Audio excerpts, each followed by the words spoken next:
In this second tutorial, we're going to show you how to sketch out a more draped type of bag. So I'm going to be doing a hobo bag now. Obviously the first tutorial was quite a boxy shape and probably a really good one to start with when you're just starting out drawing for the first time.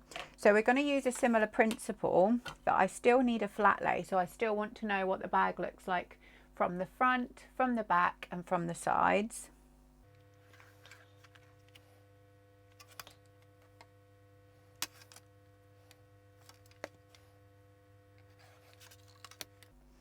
I'm still going to use the similar principle of keeping everything within a sort of boxed area, and then I'm going to round it off naturally from those boxed out squares. It just makes it simpler for my mind to be able to visualize exactly where I want everything to go. So this particular bag is going to be sort of triangulating a bit at the top, but in general it's almost quite a square shape, and then I'm just going to taper it in at the top. So it's 9 across, so I'm actually going to go 9 width, leave a little gap between the two. So I'm doing my front panel and my back panel again, and then we'll move on to the side in a minute.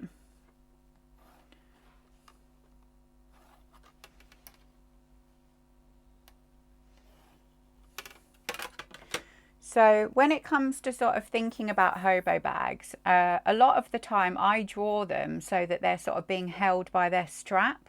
So the strap's going to come up above this line here, same on both front and back, and on the side as well.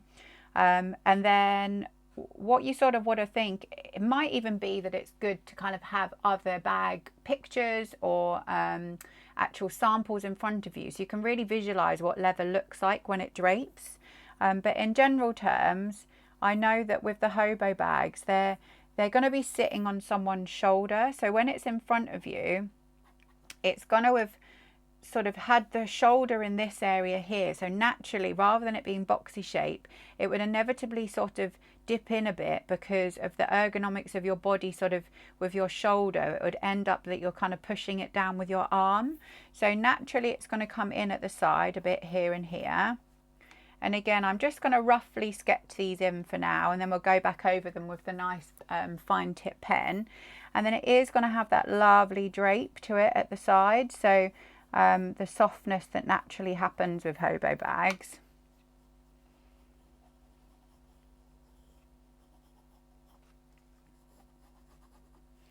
And of course the top bit, because of the draping, it's almost like it sort of like folds in on itself. So sometimes it's good to just kind of roughly sketch what that might look like.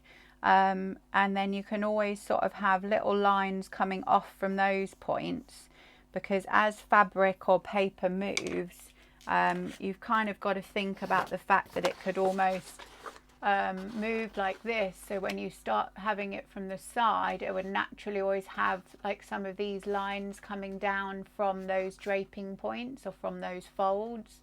So just keep on trying to visualize that. We're still not doing it with like really 3D perspective. It's still just the front on flat lays.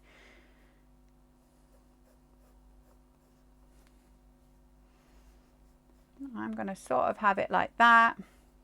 And then from this particular bag, actually the side panels have got these really cute kind of leather panels that are incorporated into the gusset.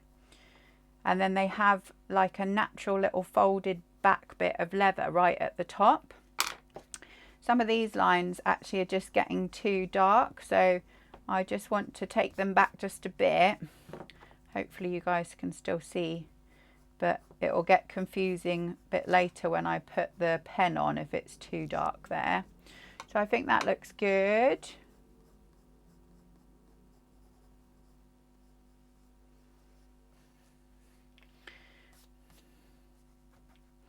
And then for this particular bag, it is going to have like a center line going through, and then a bit later with the fine line, I'm going to have it so that it's got the stitching. And actually I might do it so it's a taped seam, so you get that nice little flash of colour in the middle, and then I can put the stitching each side. And actually, in terms of everything else, I'm not going to get too intricate with the actual paneling on this bag. It's just going to be quite a simple bag. It's not going to have any pockets or anything like that. It will on the back, so I'll refer to that in a minute. And then in terms of like the hardware here, it then comes from the leather tabs at the side. It comes up with a ring. And then what I'm wanting to have is through the ring another bit of leather. So you're always sort of thinking what things would look like from the side view of it, and just trying to get as much detail in as possible. And then what I quite like doing on my handles is, it's going to be quite a long handle this, but I don't want to have the full length going onto my page. So I just give it a nice little sort of curve to it, so that you can visualize that it is quite a long strap. However, you haven't had to have the whole length on your page. So that's going to be the front of the bag, and I'm just going to write front on that. This is obviously our back view.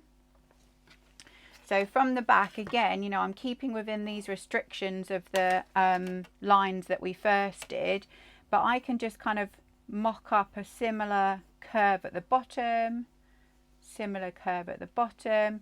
I then can see that I've brought the bag in, give or take about 7 mils at the top. So again, just referencing from the ruler where the 7 mils is, and then just sketching that back in.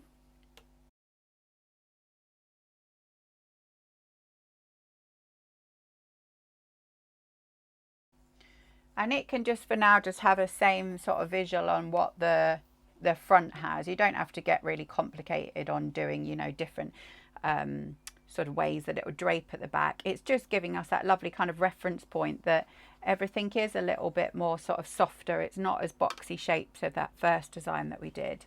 So at the back here, rather than have the seam, the taped seam, so the zip frame is going to sit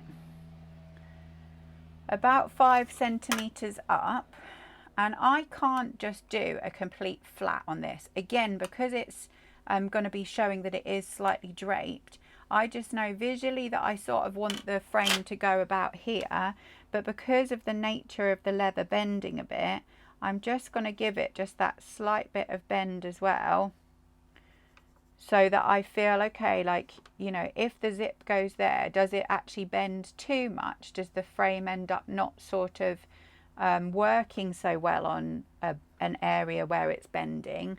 I think, you know, just from previous experience of making these style bags, it does work.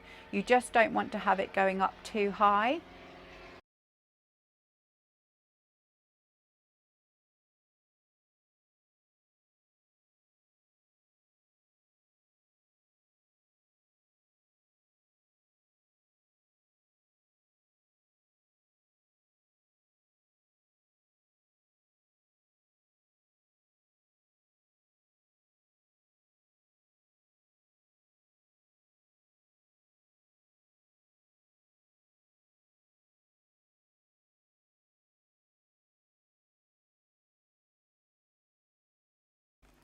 You then just want to pop in a sort of visual of what the other side of the bag will look like. So I've done it here. So this obviously the front of the bag, and that would represent the back. This is the back of the bag, and that would represent the front. And then we're going to move on to the side panel. So we're going to do it quite wide at the bottom. We already know that it's going to be the same height, don't we, as the bag. And I'm going to give it, so the bottom of the bag is actually going to be 5 centimeters. I'm going to find your midpoint and do the line coming through the middle. And then at the very top, I think I'm going to come out 1.5 and 1.5. So at the moment, this is really boxy. And obviously with this style bag, we don't want to have it quite so rigid. So I am going to sort of start to soften it a bit, so these lines end up being not drapey, but just it shows a representation of the bag being that bit softer than a boxy shaped bag. slightly soften it in the corner. It doesn't need the exact same corner as the front and back panel, because with the gusset and with hobo bags, it sort of bends around. It is a straight piece, but it goes round. But again, I just don't want to represent that it is a really solid shape at the bottom, so I'm just going to curve it off a bit. And then what I want for this bag is it's going to have a mounted on extra bit of veg tan leather, which almost becomes kind of like a really large tab. It's got features to it as well. So what we're going to have is the panel gets inserted, and then I want it to have a sort of ring on the side. So I need to think about where the ring goes. So that'll be obviously dead center of the center front. And then with this tab, it's going to sort of fold back on itself around the curve of the ring, and then loop underneath this little keeper is what we call them, and then it's going to fix together using a rivet or possibly a Sam Brown. We can experiment with that as we start making. And then I want there to be an additional strap that then goes through this ring so that that stays nice and solid, and I will need some kind of fixing point there. And then at the top here, what it's going to do is join into a ring on the side. So I can reference from this panel for the front exactly where that tab comes up to. So it's give or take to about here.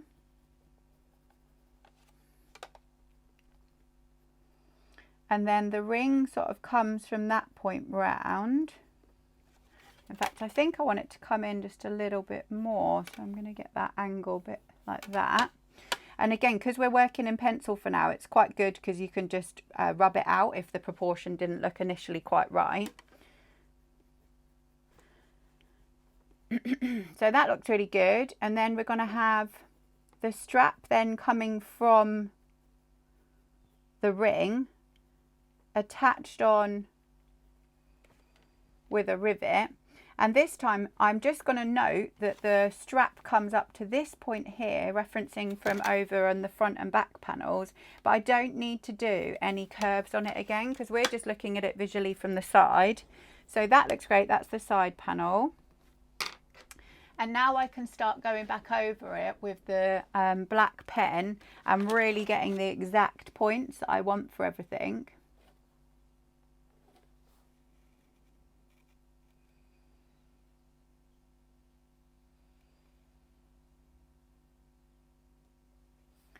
And I would highly recommend just keep on practicing, looking at, you know, hardware, like what does it look like from the side? What does it look like from the front?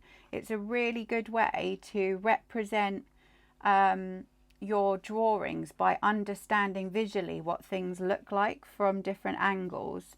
So what I have to remember now as well on my front and back panels where we've got these cute little details is I do want to have a sort of bit of width on the side so that I can visualize that these are little tabs that fold back on themselves, that there's a little ring that comes then from there down to about there, and then there's another tab that comes round.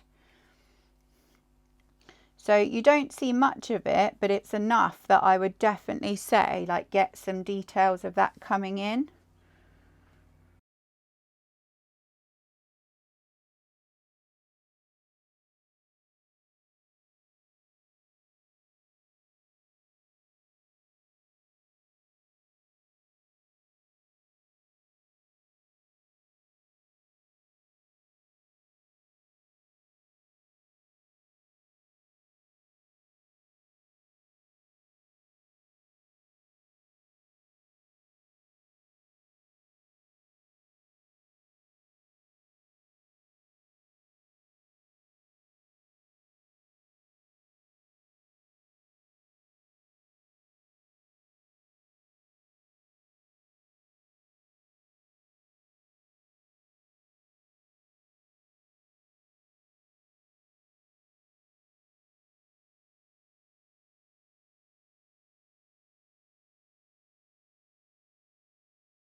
So that's my lovely hobo bag, front, back and side drawn. I'm not going to do a top and the bottom for these because I don't think it's as relevant. We don't have any closures at the top, and the base itself again is just going to be really simple base, just, you know, gusset piece, nice and flat.